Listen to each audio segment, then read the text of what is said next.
실체적 하자가 그대로 존재하고 법 개정이 없었더라도, 이 말은 절차 하자에 해당되지 않고 법 개정에 해당되지 않고 1번, 2번에 안 걸려도 그게 재량이 인정되는 행위라면 행정처는 다시 정당하게 형량을 한 후에 요모점을 따져본 다음에 똑같은 처분을 반복할 수가 있습니다.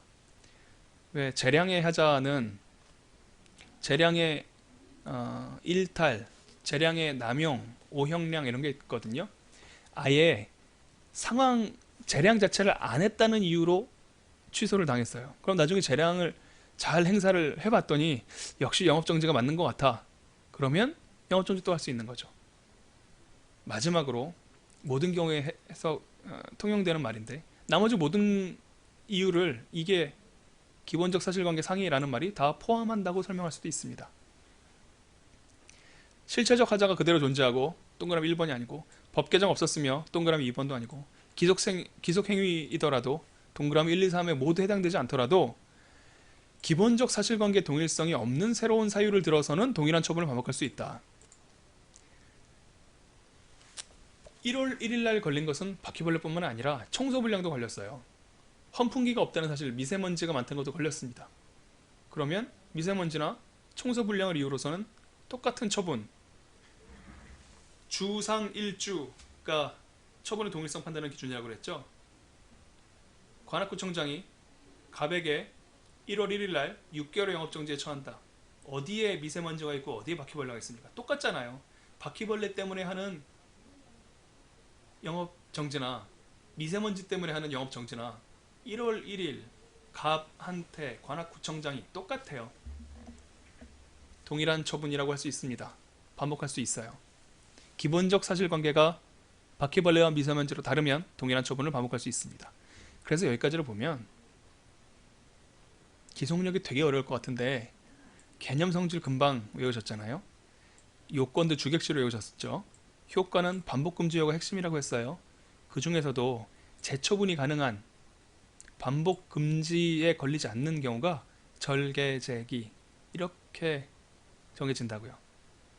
지금 말씀드렸던 내용들이 되게 당연하게 느껴지실 텐데, 이거 실제로 교수님들 교과서 보시면은요, 그 시중에 있는 참고서 수험서들 보시면 뭐 알아볼 수가 없습니다.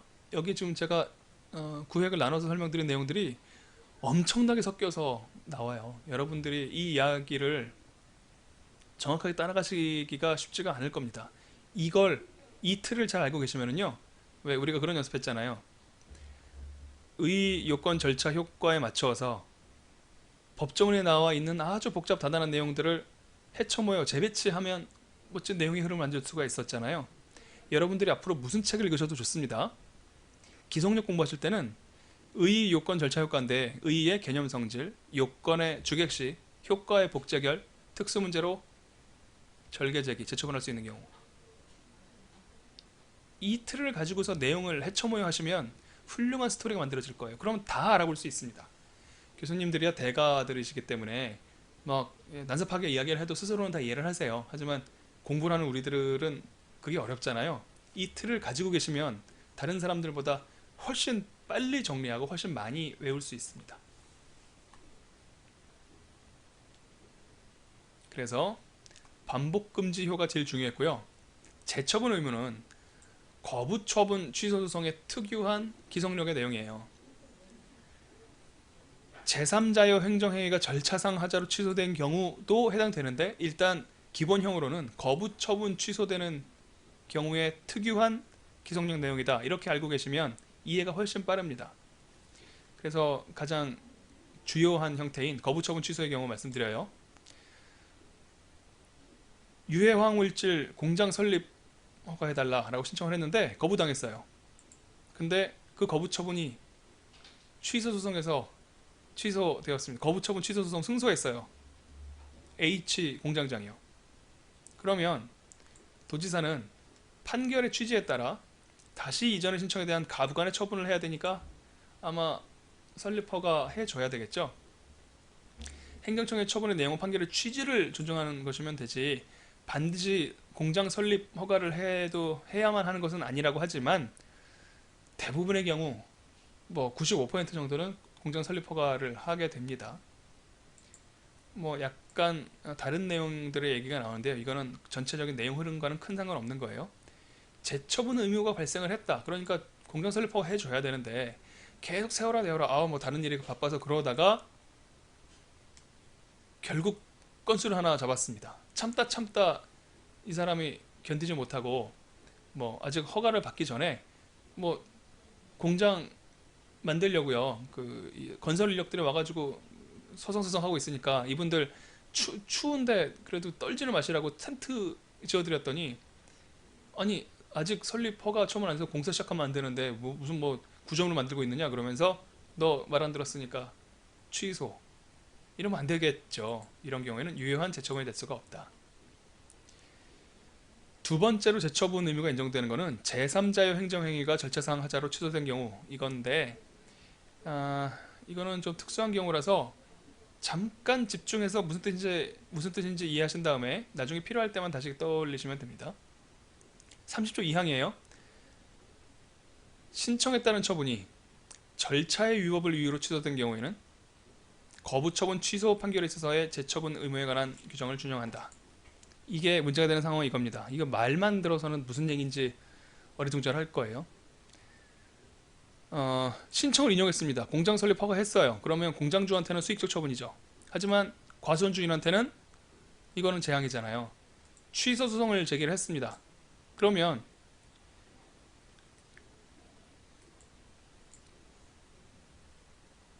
이 취소 소송이 인용됐어요. 그 공장 설립 허가 처분이 절차 하자를 이유로 취소됐습니다. 허가 처분을 취소하긴 했는데 그 이유가 허가를 해서는 안 된다는 게 아니라 허가를 받으려면 뭐 위원회 의결을 거쳐야 되는데 그 중에 사인을 10사람 받았는데 9사람만 받았다는 이유로 취소된 거예요. 그러면 공장 설립 허가 받았던 사람이에요. 원처분 상대방, 허가 처분 상대방 입장에서는 이거 되게 억울하잖아요. 그러니까 행정청이 적법한 절차에 의해서 다시 신청에 대한 가부간의 처분을 해서 그 당시에 감기 몸살 때문에 못 나오셔가지고 깜빡 잊으셨대요 사인을. 그래서 10사람의 사인을 채운 다음에 다시 공장 설립 허가를 할 수가 있는 겁니다. 처음에 거부처분 취소 소송의 경우에는 재처분 의무라는 기속력의 내용이 인정된다고 했잖아요. 이게 특별한 건 아니고 반복 금지의 특수한 형태입니다. 거부처분이니까요. 거부를 했다 그러면 또다시 거부하면 안 될 거 아니에요. 다시 처분을 해라 라는 뜻이죠. 그래서 그 내용으로서 거부처분 취소 판결, 취소의 취지에 따라서 다시 판결을 하게 되면 결국 대부분의 경우에는 공장 설립 허가를 내주게 될 겁니다. 이 경우는 원처분 상대방과 행정청 두 사람밖에 등장 안 하죠. 하지만 두 번째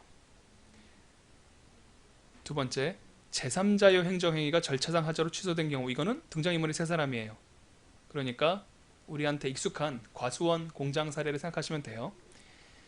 행정청이 공장 설립 허가를 해줬으나 과수원 주인이 취소 소송을 제기해가지고 이겼는데 그렇다면 이긴 이유가 절차 하자 때문이었다고요. 사인이 10사람이 아니라 9사람이었다고 취소당했다고요. 그러면 공장 주인은 억울하잖아요. 이 경우에는 적법한 절차에 의해서 다시 가부간의 처분을 해라. 그래서 신청인의 권익을 보호하기 위한 것이다. 이렇게 구별해서 이해하시면 되겠습니다. 마지막으로 결과 제거 의무예요. 행정청이 취소 처분에 의해서 반복을 금지하기만 하면 되느냐? 그것 때문에 초래된 위법 상태라는 게 있을 수도 있으니까 결과를 제거할 필요도 있다. 30조 1항이 근거 조문이라고 하니까 이 정도를 답안지에 적어주시면 되겠습니다. 기속력 위반의 효과는요. 기속력 자체의 효과는 복재결이라고 그랬어요. 근데 기속력을 위반하는 행정청의 행위의 효과요. 이거는 약간 핀트가 다르죠. 그 핀트라는 말 때문에 여러분들한테 다시 잠깐 곁다리 이야기를 하자면 우리가 핀트가 원난다고 하잖아요. 그 핀트가 원난다고 하는 말의 근원은 여기입니다. 나가사키요. 여기에 16세기에 네덜란드 사람들이 들어와요. 일본 사람들이 신났죠. 네덜란드를 화란이라고 불렀기 때문에 화란에서 들어온 대포, 광학, 뭐 기하학 이런 것들을 지식인들이 열심히 배웠어요. 그래서 난학이라는 게 발달합니다. 그래서 난학의 하나인 광학이요. 광학에서 빛이 들어오다가 굴절을 하면 초점이 맞잖아요. 초점. 이 초점을 불, 점, 실제로 불이 붙는 점이기 때문에 정확한 표현일 텐데 이거를 네덜란드 말로 브란트 푼트라고 해요. 브란트는 불이고 푼트는 점이잖아요. 독일 말이랑 비슷하죠. 브란트는 불이고 독일 말은 푼크트잖아요. 브란트 푼트라는 말을 말이 기니까 일본 사람들이 브란토 핀토라고 하다가 핀토라는 말이 초점이라는 뜻이었는데 핀트가 어긋난다라는 말로 우리말에 면면이 살아남아 있는 겁니다. 갑작스럽게 전설의 고향처럼 왜 이런 말들이 나왔는지 제가 궁금했었거든요. 왜 핀트가 핀트지? 알고 보니 16세기 네덜란드 사람들의 소행이라고 합니다. 너무 아주 엄진근한 내용 진지하게 이야기를 하다가 잠깐 좀 주의가 흐트러지시는 분들이 계실 것 같아서 이상한 소리를 해봤습니다. 정리를 할 거예요. 어떻게 할 거냐면요. 옆에 있는 이 그림으로요. 이 그림을 보시면 좀 뭔지 알 수 없는 법 변경과 판결 불신에 관한 이야기가 나오죠. 이 그림을 보시면 됩니다. 이게 제가 아까 말씀드렸었던 위법 판단 기준시하고요, 기판력하고요, 기속력하고요, 처분 사유 추가 변경과 모든 것들이 다 어떤 식으로 연동되는지를 설명하는 그림이에요. 맨 위에를 화살표를 봅시다. 당사자가 신청을 했습니다. 공장 주인이 나 여기다 공장을 짓고 싶다고 신청을 했어요.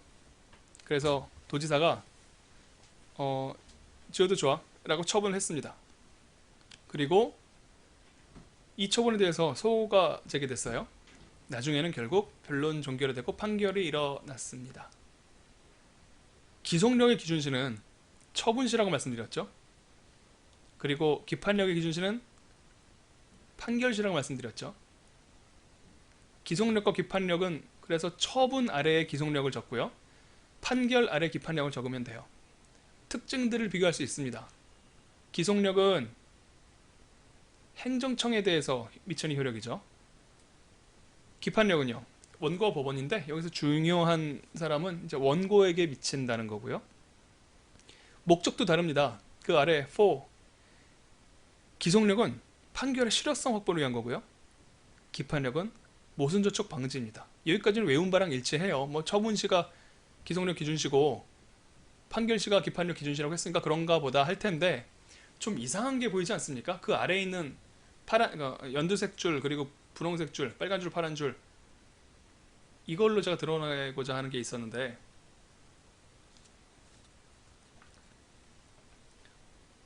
이러기야? 라는 질문이 보이죠. 뭔가 억울한 일이 발생했어요. 무슨 뜻이냐면 왼쪽 기속력 위아래에서 쭉 내려오는 기속력의 줄을 보십시오.